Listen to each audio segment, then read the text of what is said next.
Okay, so I mean, his point in his age, people were very severe about these rules. They, literally, Shakespeare. They'd be like, Shakespeare's bad. This play by Shakespeare is bad because it takes place over too many years. So Shakespeare has one play where there's like an 18-year jump right in the middle of it, and people were like, that is a bad play because it violates the rules that I just made up.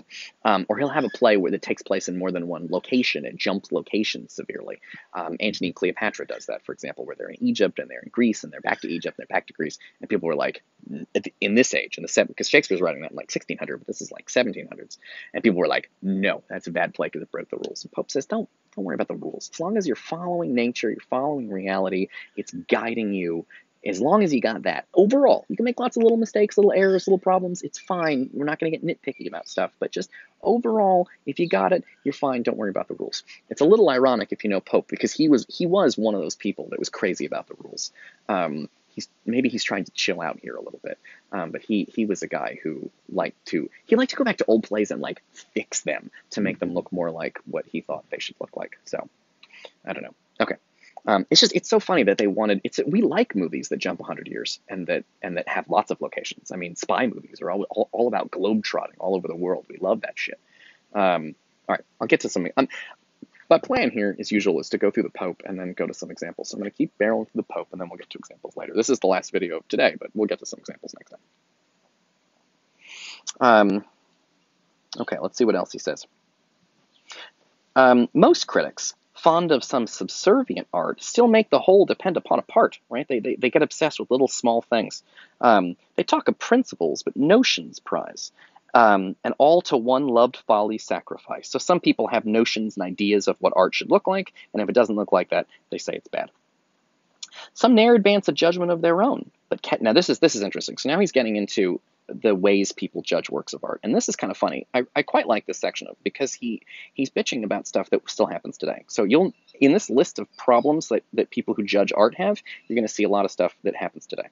Some ne'er advance a judgment of their own, but catch the spreading notion of the town. They reason and conclude by precedent, what's gone before, and own stale nonsense which they ne'er invent. He says, listen, some people don't even have an opinion. He says, some ne'er advance a judgment of their own, but catch the spreading notion of the town. Right? Like they don't even have an opinion. They just think what everybody else thinks. So they can't listen to those people because they're not even thinking for themselves. They're just repeating what they heard other people in their town say. That's not literary. That's not how you judge a work of art, by agreeing with what everybody else says or what most people say. My father's like this, by the way.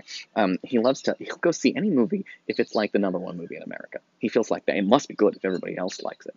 And then I bring in movies and he's like, how did you even find out about this? Because I like a lot of weirdo movies that nobody wants to watch. And he just thinks it's crazy. Like, where did I even get this from? Because he survives with like top 10 lists, best of the year. Like he'll whatever the best picture winner that year is, he'll watch it. Because he's like, well, if it won best picture, it must be great. Which is actually, the Academy Awards is bullshit.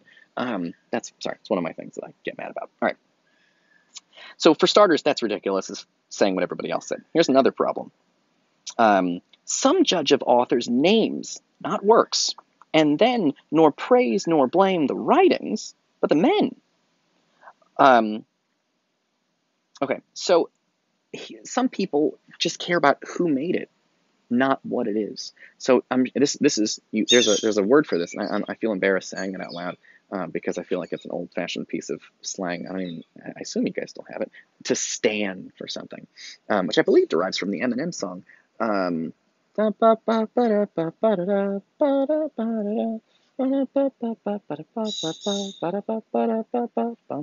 it's an Eminem song. It's from that song.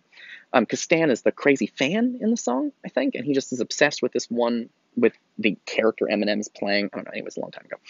The point is that it's. I'm sure you know people who just love a musician, and they think everything the person does is genius. And that's it. So they're not really judging works of art at all. They just think anything this person made must be good. And if it comes out and it's terrible, they'll be like, actually, it's brilliant. You just didn't understand it. Because they will say anything to support their hero. They just think any album that the person makes, any song must be brilliant because they made it. Pope says, that's not judging a work of art. That's just being an obsessive fan. It's not using your brain to judge. If you automatically assume everything one person makes is good. People have accused me of that, by the way, because I love David Lynch. And David Lynch is a filmmaker who makes a lot of difficult films. And so he does a lot of crazy, weird stuff in movies. And most people watch his movies and they're like, that's crazy. That doesn't make any sense. And I'm the guy who's like, no, actually it does.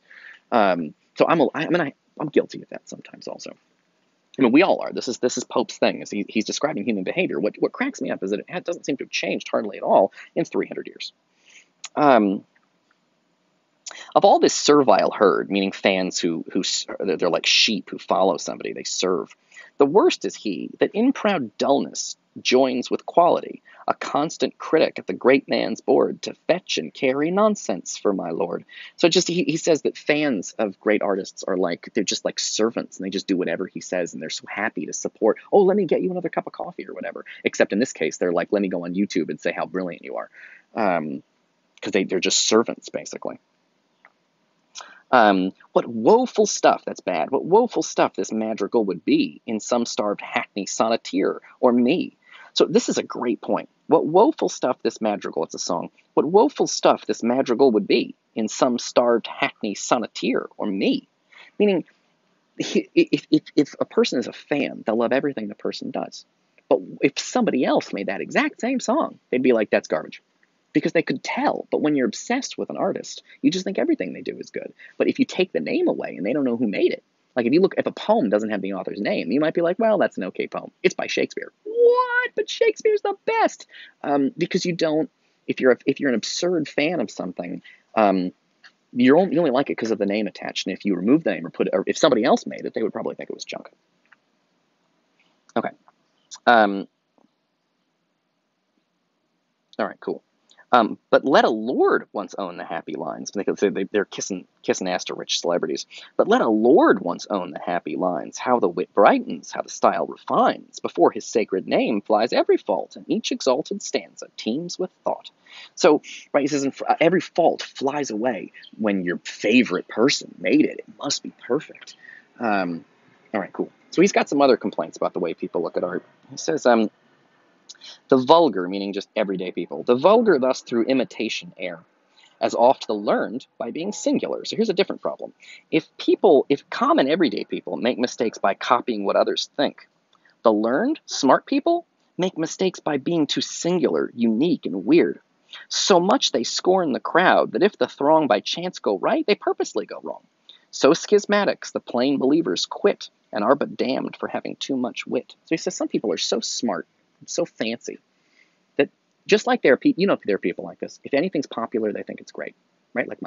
But then there are some people who, if anything's popular, they just assume it must be trash, right? If you're like, I'm going to go see a superhero movie, and they're like, all superhero movies are garbage, because they don't know. They just think if people love them, I'm so smart, and everyone else is so stupid. And if everybody likes something, it must be shit. And I only like weird things that no one's ever heard of. So that's a totally different kind of problem. One thing I like about Pope is that he complains about he complains like, oh, low-class people are bad art critics often because they're sort of not, they're just like obsessive fans, or they're just copying other people's opinions. But also fancy, educated people can also fuck it up by being too weird. Like they think they hate the crowd, and so they just think anything the crowd likes must be bad. When actually, Shakespeare, for example, was both very popular with people and is also brilliant.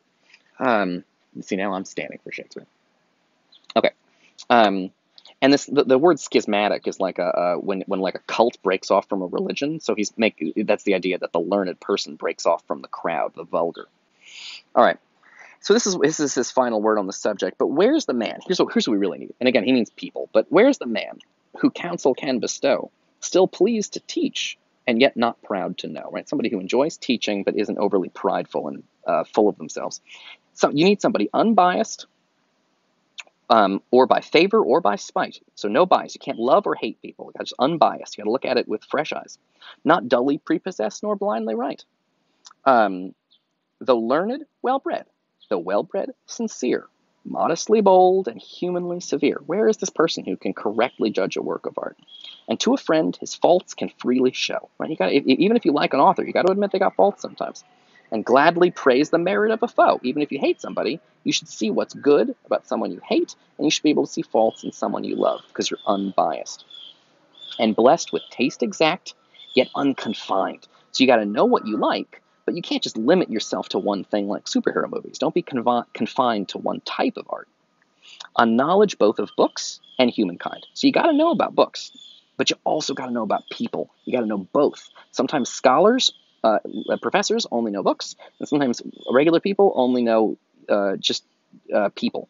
But you got to do both to be a good art critic. Generous converse, a soul exempt from pride, and love to praise with reason on his side. You got to have good reasons. So this is Pope. And I think that's it for the day. And we've made it to the end of Pope. In the next video, I'll be talking about using some examples to kind of think about what Pope is doing. And we're doing pretty good. I hope that you can be the kind of critic that Pope says, a person who knows human nature, but also books. This is the class where you're becoming learned about different philosophies of art. Yeah, all right, cool. I'll see you next time.